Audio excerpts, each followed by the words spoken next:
7월 17일 목요일 아침을 깨우는 말씀은 고린도전서 2장 4절 말씀입니다.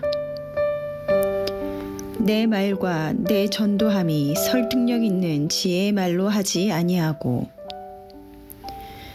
오늘의 제목은 믿음의 기적입니다. 바울은 최고의 학자요 언변에 뛰어난 사람이었습니다. 위 말씀은 바울이 겸손한 척하며 말하는 것이 아니라 그가 복음을 전할 때 그의 멋진 웅변으로 사람들을 감명시키면 하나님의 능력이 가리워질까봐 말한 것입니다. 사람들이 예수님을 믿게 되는 것은 오직 구속의 효능에 의해 발생되는 기적이지 웅변이나 호소력의 멋진 말로 되는 것이 아닙니다.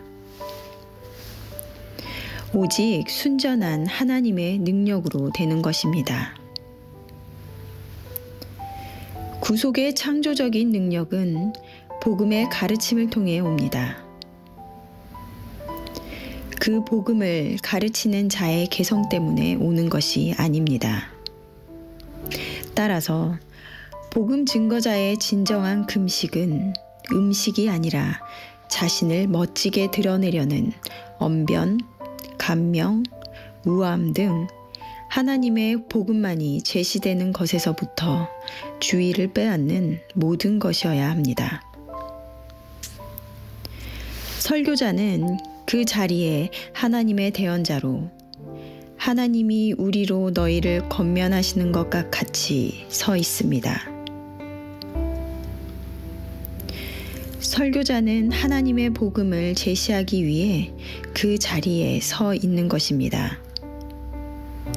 자신의 언변으로 사람들을 좀 더 멋진 사람으로 만들려고 하는 것이라면 그는 예수님 근처에도 가보지 못한 설교자입니다. 복음을 증거하는 자리에서 예수님이 드러나는 것이 아니라 자신을 드러내려는 설교자는 결국 예수님을 향한 반역자로 드러날 것입니다. 자신을 드러내려 하면 할수록 우리는 주님의 창조적인 구속의 능력을 막는 것입니다.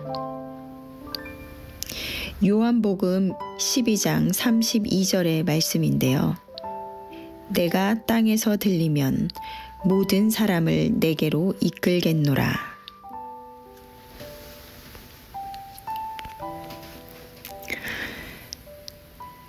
사도 바울은 가말리엘 문화생으로 학식과 언변이 탁월한 이였습니다. 하지만 그가 경계한 것은 행여 그의 능력이 그리스도의 복음을 전하는 것에 오히려 방해가 될까 하는 것이었는데요. 그 방해물이란 바로 자신의 능력으로 하고자 하는 마음과 자신을 드러내고자 하는 마음이었습니다. 하나님은 복음을 증거할 때 각자에게 주신 강점과 능력을 사용하십니다. 하지만 그 능력을 통하여 복음을 전하고자 하는 것이 아니라 그 능력 자체를 의지하고 드러내려 한다면 그것은 오히려 하나님의 능력을 가리우는 것이 되고 마는 것입니다. 오늘의 질문인데요. 하나님의 일을 하며 사실은 하나님의 능력을 드러내고자 하는 것이 아닌 나 자신을 드러내고자 했던 순간은 없으셨나요?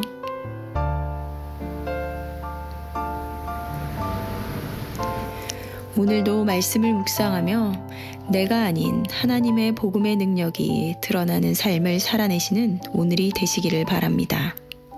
함께 기도하시겠습니다. 하나님, 오늘 묵상을 통해서 복음을 증거하는 자들로 무엇을 경계해야 하는지 다시 한번 생각해보는 시간을 갖습니다. 복음의 능력이란 우리 안에 있는 어떠한 능력으로 인한 것이 아니라 오직 하나님의 능력으로 인한 것이기에 나를 드러내고자 하는 마음으로 전한 복음은 하나님에게서 시선이 머무는 것이 아니라 나에게 시선이 머물게 하는 것이므로 오히려 복음의 방해가 되는 것임을 깨닫습니다. 이를 마음속 깊이 새겨 나를 드러내고자 하는 마음과 자랑들로부터 나는 죽어지고 그런 나를 통하여 온전히 하나님만 드러내는 삶을 살아가는 우리들 되게 하여 주시옵소서. 감사드리며 예수님의 이름으로 기도드렸습니다. 아멘.